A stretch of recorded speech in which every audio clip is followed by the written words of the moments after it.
Your first alert forecast with meteorologist Chelsea Aaron.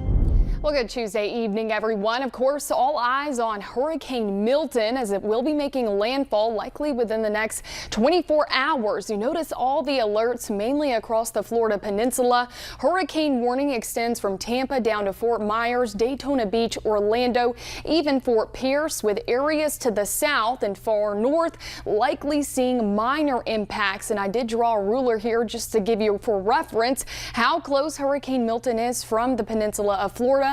About 350 miles to Fort Myers, and it will be nearing closer, making landfall likely later tomorrow night. It has decreased in terms of wind speeds, and also the pressure has gone up, but still a very dangerous storm with sustained wind speeds upwards of 160 miles per hour. Not much change with the latest track from the National Hurricane Center. It will weaken gradually by the time it makes landfall, but this is going to be deceiving because many people say, oh, thank goodness it is going to be weakening. Well, it is going to have a rather large field, or wind field, should I say. So note that's going to be penetrating far inland. And even if the wind speeds do weaken, the storm surge could be equivalent to a category or 2 higher. So storm surge, definitely the most dangerous part of this storm, as it's expected to be catastrophic for areas south of Tampa from Sarasota all the way down to Fort Myers. And many asking, why is it going to weaken in the first place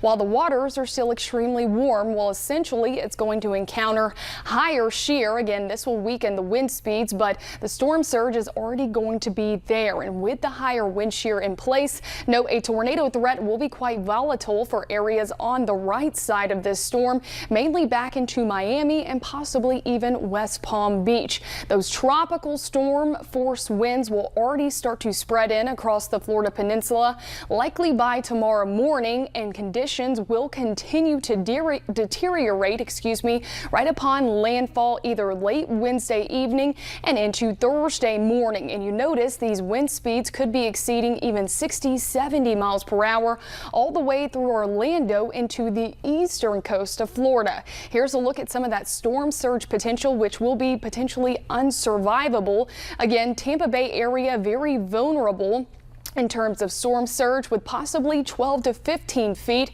for areas like St. Petersburg, back into Clearwater, and also Apollo Beach.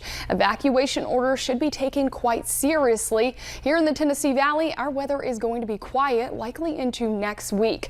Live look at Madison and I-565, where temperatures quite cool, already in the upper 50s out there, and temperatures will continue to fall quickly through daybreak on Wednesday, back in the upper 40s and lower 50s by the time you wake up in the morning. Just like this morning, grab a jacket, a hoodie, or even a sweater before you head out the door, and temperatures will stay cooler than normal, likely reaching the upper 70s and lower 80s by the late afternoon. Plenty of sunshine will be expected, but little to no warmth, with another cool and refreshing evening Wednesday and into Thursday morning. And we keep the nice weather likely all the way into your upcoming weekend, and likely a week from now we're going to be tracking an even stronger cold front. Guess how cool temperatures are going to be. We're talking afternoon highs, upper 60s, lower 70s. Overnight lows could potentially bottom out in the upper 30s and lower 40s.